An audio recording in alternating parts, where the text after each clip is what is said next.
I am not Christian. I make YouTube videos about gay issues in Christianity because I think it's a great evil and, quite frankly, bad theology is ruining people's lives. This obsession with sex blasphemes God. I want to talk about Mike. Sorry, I can't bring myself to call him father. I will explain why his position is morally and intellectually bankrupt and leads to insanity. First, let's start with the church's position on homosexuality. The argument goes sex is for reproduction, and any sex outside is unordered. Mike claims, if aliens came to Earth, they would conclude that sex is for reproduction. Well, those aliens must be pretty lazy. A lot of animals have sex for pleasure. Bears and bats have oral sex. Female cheetahs and lions lick and rub the male's genitals as a part of their courtship ritual. Genital licking or releasing sperm, and has been observed in over 1,500 animal species, from primates to sea stars, bats to damselflies, and nematode worms. If your argument is same-sex relationships are unnatural and therefore unethical, you need to account for gay sex in nature. Now, just because we see a behavior in nature doesn't mean it's ethical.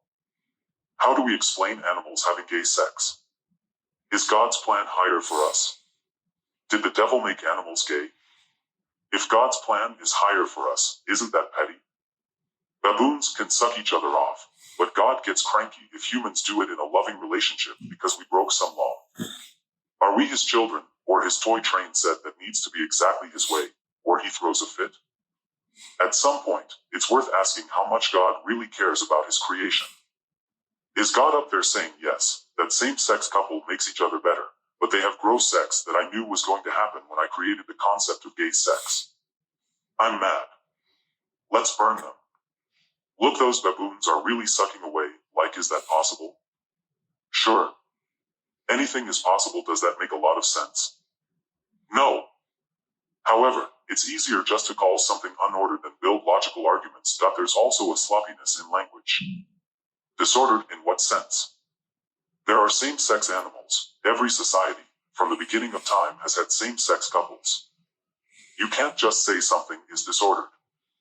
You actually have to use data to prove it.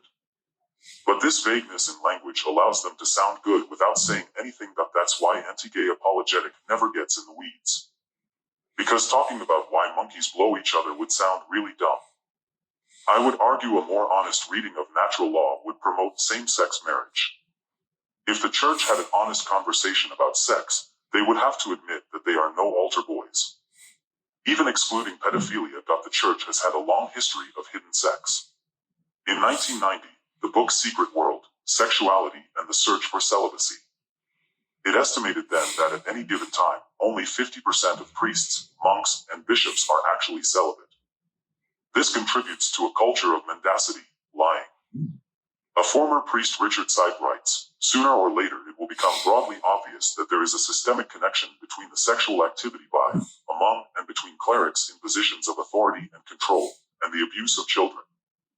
When men in authority, cardinals, bishops, rectors, abbots, confessors, professors, are having or have had an unacknowledged secret active sex life under the guise of celibacy, an atmosphere of tolerance of behaviors within the system is made operative.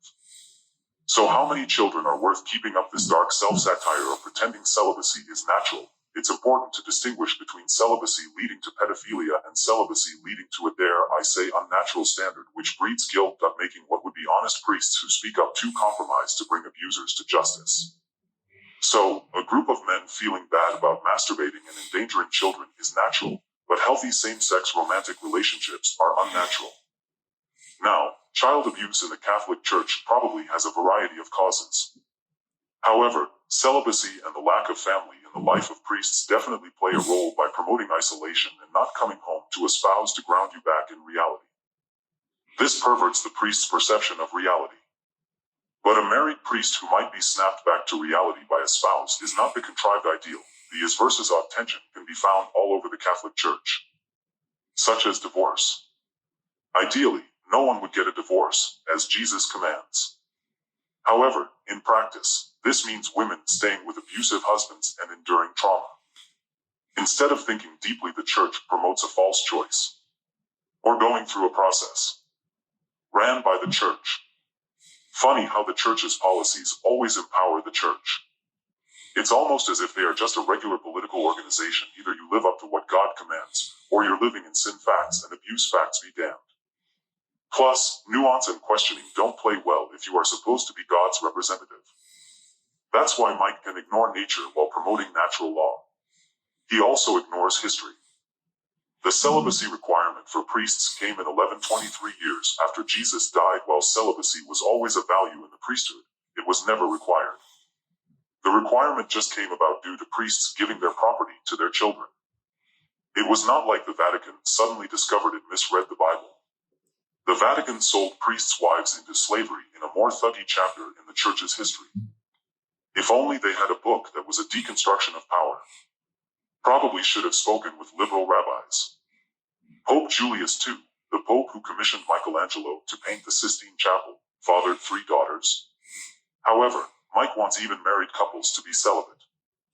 Even though Andrew Greeley, a Catholic sociologist and priest, published Sex, the Catholic Experience, which released a litany of new statistics, 68% of Catholics profess to have sex at least once a week versus 56% of non-Catholics. 30% of Catholics had bought erotic underwear versus 20% non-Catholics. And 80% of devout Catholic women approved of having sex for pleasure alone.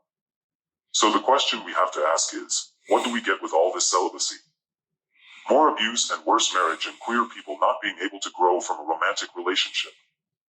Theologically, does this sound like a great God worth worshiping? Is that good Catholic mom raising her children alone going to burn because she masturbates because that's the only thing she has to take the stress off? Would Mike condone his own parents burning if they had a good sex life? Where does this madness end? To what end does this absurd value of celibacy take you? It's actually debatable. Rather, early Christians valued celibacy. Paul's letter to the Corinthians. It is good for a man not to have sexual relations with a woman. 2. But because of the temptation to sexual immorality, each man should have his own wife and each woman her own husband.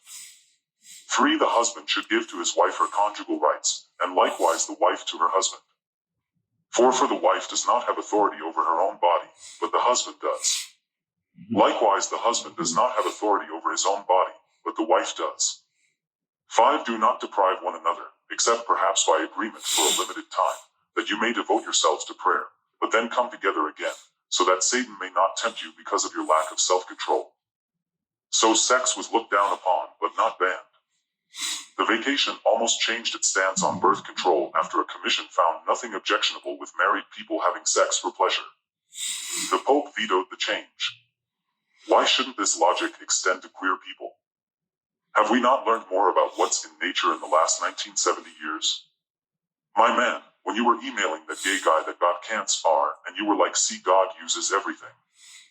I'm saying this with love, but do you realize that you were the only person who was thinking about the way they have sex? Let that sink in. Instead of thanking God he had a companion to care for him. Which in a more sane church would be a cause for celebration. All you saw was unnatural sex. That's strange, really strange. This is absolute madness. But they give each other blowjobs. And blowjobs make God sad. God on some real shit. The sick irony is they probably weren't even fucking, and if they were good. Give a dying man a little fun. Do you realize how insane you look? Take a month and think about what you did. While everyone was focused on his treatment, you were obsessed about whether he was going to give blowjobs again. That's fucked. I'm being explicit, so what you did can really sink in, and perhaps if you had a wife, you could have an iota of understanding of what you did. You made a mockery of God. Do you honestly think that a being that you claim to be the embodiment of love and created the entire universe gave a damn that they were having sex? I think this embodies the failure of the church. The weird obsession with sex instead of what comes from the relationship. You failed at your job, which is to help people become more loving, more compassionate. You emailed with that guy for years. Imagine if instead of focusing on the way he has sex, you could have been talking about starting a new charity. You made his life less loving, and that was a sin. Focusing on sex instead of rather the relationship makes the people better is childish, which is why I refuse to call you any title relating to God that I think you should repent that you could apologize to his partner. Or if he's still alive, go see him and beg for forgiveness. If anyone was unordered, it was you. Find a way to repent, Doug. If I'm wrong, my only sin will be to have too high of an opinion of God. I die like shit. Sorry for assuming you actually care about your creatures instead of arbitrary rules. When you die, God will show the pain you caused. So God will make you whole one way or another. However, you can and should atone. May God keep you, may God bless you, may God redeem you from your unnatural ways. Grant Mason Geely.